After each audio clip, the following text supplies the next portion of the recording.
નમસ્કાર વિદ્યાર્થી મિત્રો, આજે આપણે જોઈશું મેથ એક્ટિવિટી ગણિત એટલે મજાનો વિષય.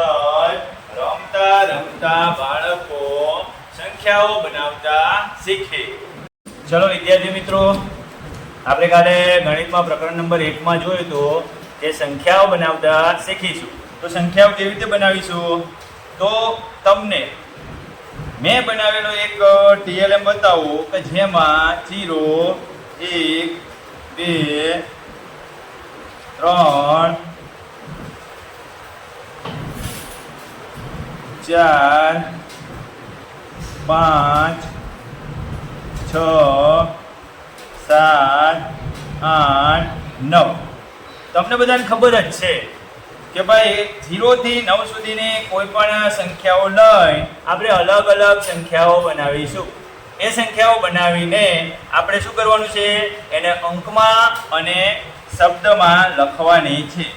જો તમને આમાંથી 3 6 8 અને 2 આ અંકો આપેલા હોય, બાકીના અંકો આપ્યા ન હોય અને આ 4 અંકો આપીને તમને ગણિતમાં કીધું હોય કે આપણે અલગ અલગ સંખ્યાઓ બનાવવાની થાય છે, તો કેવી રીતે બનાવીશું?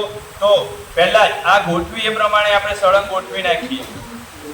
શું વંચા છે? અને 2368. બરોબર. હવે આનો સ્થાન બદલી નાખો. જો આગળ પાછળ કરી નાખીએ તો નવી સંખ્યા બની જશે. આપણે આગળ પાછળ સંખ્યાઓ લઈ લીધી. 3268. આગળથી થોડી હું સંખ્યાનું સ્થાન બદલી નાખું. 2683. હજી એક વખત કરીએ આપણે. તો આમ સ્થાન બદલીને તમે જેટલા 4 અંકો આપ્યા હોય તો 4 અંકની ઘણી બધી સંખ્યાઓ બનાવી શકીએ.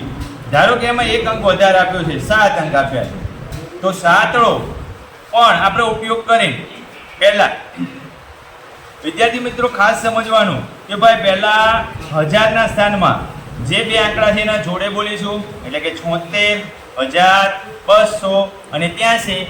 કેવી રીતે નક્કી કરીશું આનું સ્થાન? તો જો તમને સ્થાન સમજાય ન હોય તો સ્થાન સમજવા માટે એક કોષ્ટક તમારા માટે તૈયાર કરેલું છે. એ સ્થાનમાં આપણે એકમના સ્થાનથી, એકમના સ્થાન પર શું હતું? તગડો મૂકી. દશકના સ્થાન ઉપર શું હતું? આંઠડો મૂકી. ચાલો, 100 ના સ્થાન ઉપર, 1000 ના સ્થાન ઉપર અને 10000 ના સ્થાન. હવે ખાસ ધ્યાન રાખવાનું છે કે 1000 અને 10000 બે ભેગા બોલવાના, 100 એકલા બોલવાના અને એકમ અને દશકનો અંક બે ભેગા બોલવાના છે.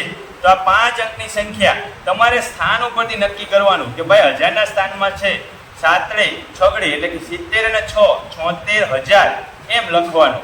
અને 2 100 ના સ્થાન ઉપર છે તો 200 લખવાના.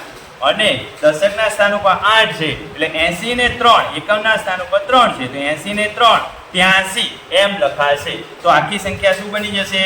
74283. જો એક મોટી સંખ્યા બનાવીએ છેલ્લી, કે તમને 1 થી 10 સુધીના બધાય અંક આપી દીધા છે. ચાલો, 1 થી 10 સુધીના આ બધાય અંક તમને આપી દીધા છે અને તમને કહે કે ભાઈ મોટી સંખ્યા બનાવો, તો ક્યારેય આ 0 ને આગળ મૂકવાનો થતો નથી. કેમ? તો કે 0 આગળ મૂકશો તો એને વંચાણમાં લેવાશે નહીં. પણ આપણે શું કરીશું? 0 ને ક્યાંક વચ્ચેના સ્થાન ઉપર મૂકશું. બરોબર. ચાલો એક સંખ્યા બનાવીએ. મોટી સંખ્યા બનાવું છું. 9 8 7 6. ચલો 5 4 3 2 1. આમાંથી વચ્ચેથી ગમે તે એક સંખ્યા કાઢી નાખું અને હું 0 મૂકી દઉં. છકડો કાઢી નાખી. ચલો 0 મૂકી. તો આને શું વાંચવાનું? પહેલા ધ્યાન રાખવાનું, ખાસ સમજવાની વસ્તુ છે કે 10 કરોડ અને કરોડનું જે સ્થાન છે એમાં બે ભેગા બોલવાના છે. લાખ અને 10 લાખનું જે સ્થાન છે એ બે ભેગા બોલવાના છે. 1000 અને 10000 નું જે સ્થાન છે એ બે ભેગા બોલવાના છે. 100 વાળું સ્થાન જે છે એકલો બોલવાનું છે. અને એકમ અને દશક વાળું જે સ્થાન છે એ બે ભેગા બોલવાના છે. તો હવે બોલો જોઈએ કેવી રીતે બોલાશે?